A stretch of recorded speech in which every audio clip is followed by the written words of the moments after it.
Welcome back my channel. I am your host Shweta Mishra. Today we are meeting a civil judge Jaideep Pandey sir. Sir is a district legal service authority, and now we are talking a lots of what is a district legal services. Regarding of this topic we are talking with sir. So let's be here to talk. Sir, you are the most welcome in my channel. First of all, you introduce yourself. Good afternoon to all. My name is Jaideep Pandey, Secretary of District Legal Services Authority Nagpur, and it will be pleasure to discuss all these legal services we are providing through DLSA with this channel. Sir, first of all, we have to know what is a district legal services.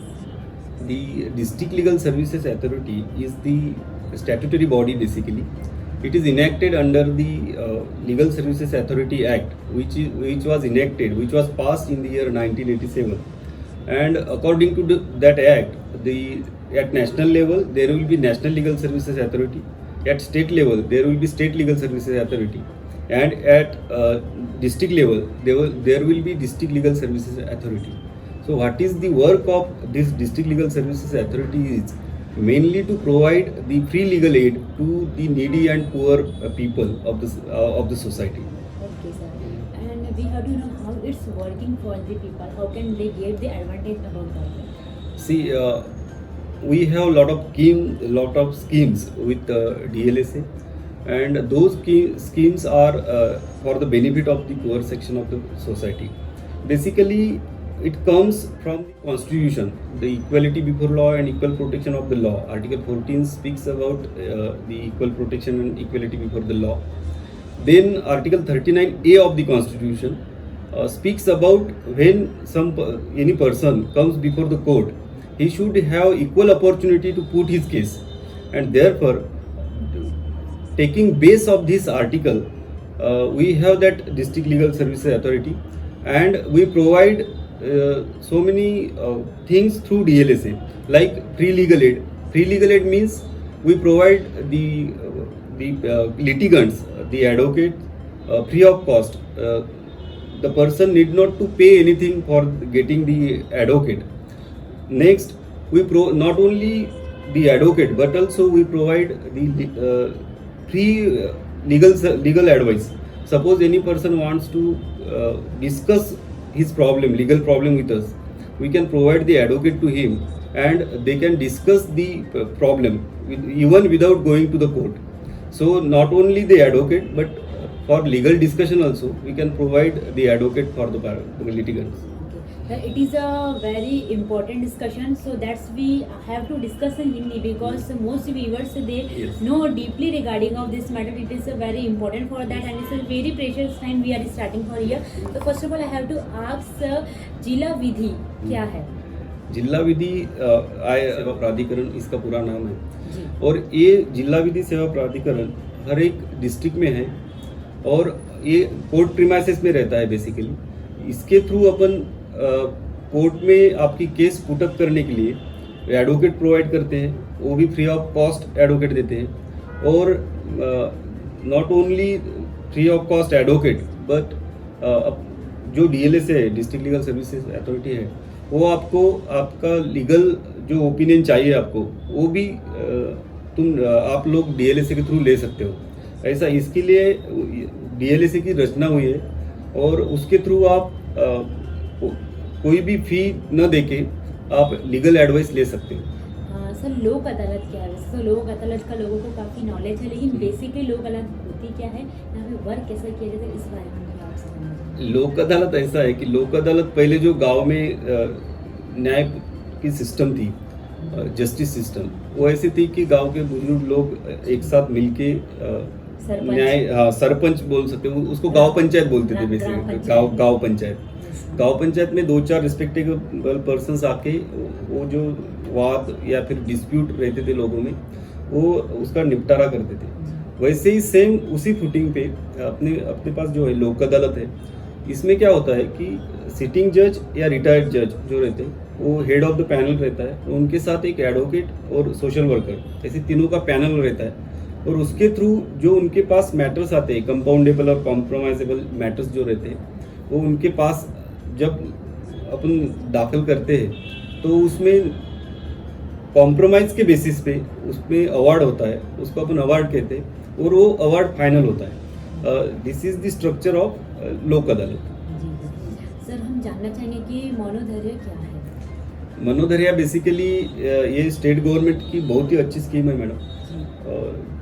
जो महिलाएं या फिर जो बच्चे रहते हैं जिनके ऊपर कुछ सेक्सुअल जो ऑफेंसेस रहते हैं, जैसे रेप होता है या फिर सेक्सुअल असॉल्ट होता है, तो उनको अपन rehabilitation, this is the scheme for rehabilitation of the victim of sexual offences. ऐसा है कि जिनके ऊपर ये अत्याचार होता है उसे हम पीड़ित कहते हैं, और पीड़ित के लिए हम कॉम्पेंसेशन प्रोवाइड करते हैं. Up to 10 lakh rupees, 10 lakh तक हम कॉम्पेंसेशन DLSA के थ्रू देते हैं. और उसमें नॉट ओनली कॉम्पेंसेशन बट उनका पूरा रिहैबिलिटेशन, उनका मेडिकल जो रहता है, मेडिकल एक्सपेंसेस, उनका जितना सोशल रिहैबिलिटेशन भी रहता है वो भी अपन करते हैं. उनका एजुकेशनल जो रहता है वो भी DLSA के थ्रू करते हैं.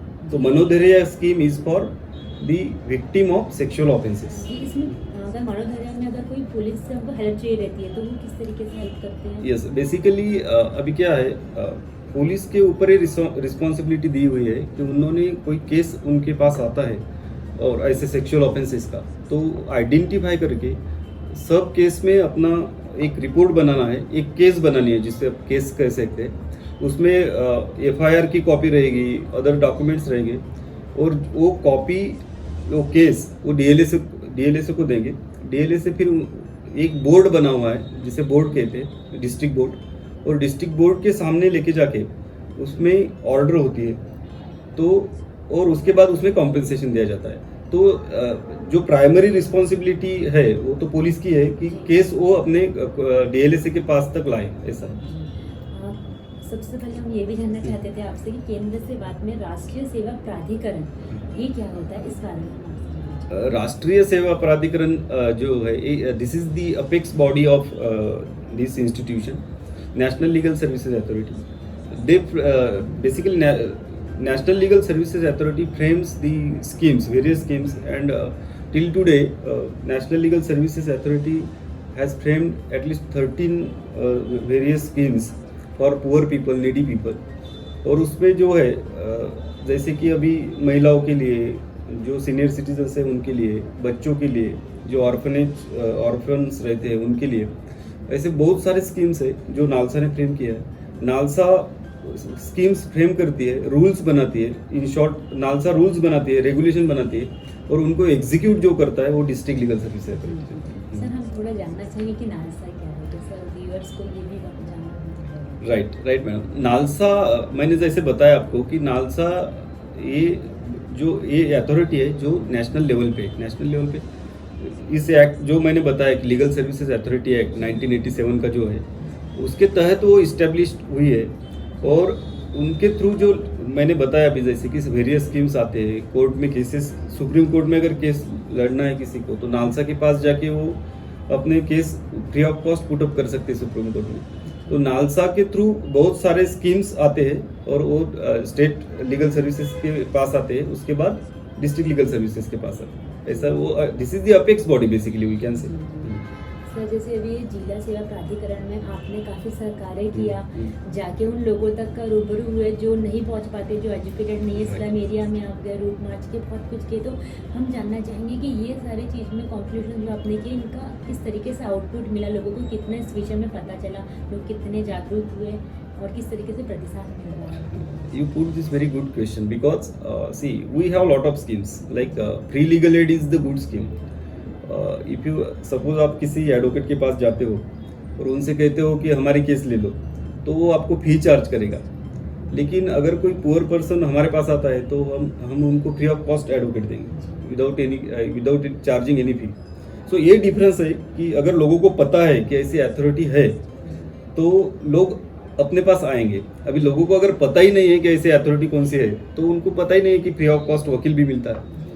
So we wanted to reach to the people, and therefore that march was our initiative, and through that march, yes, we reached at least 30 to 40,000 people in one slum. There are 427 approximately slums in Nagpur. तो ऐसा है कि नागपुर के हर एक slum में अगर जाएंगे, वहाँ के लोगों से बातचीत करेंगे, उनको बोलेंगे कि ऐसे भी एक अथॉरिटी है और जो ये सुविधाएं प्रोवाइड करती है, तो लोगों को पता चलेगा और लोग हमारे पास आना चालू हो जाएंगे। ऐसा है मैडम कि हमारे पास 100 एडवोकेट्स है। 100 में से हम जितने भी क्लाइंट्स आते हैं उनको एक एक एडवोकेट ऐसा प्रोवाइड करते हैं। लेकिन केसेस जो है नागपुर इतना बड़ा सिटी है, तो डिस्ट्रिक्ट लीगल सर्विसेज अथॉरिटी में सिर्फ 100-200 केसेस महीने के आते हैं। तो हमको आंकड़ा जो है वो बढ़ाना है, उसकी वजह से हम लोगों तक पहुंचना चाहते हैं। तो that was one of the initiatives we have taken that day.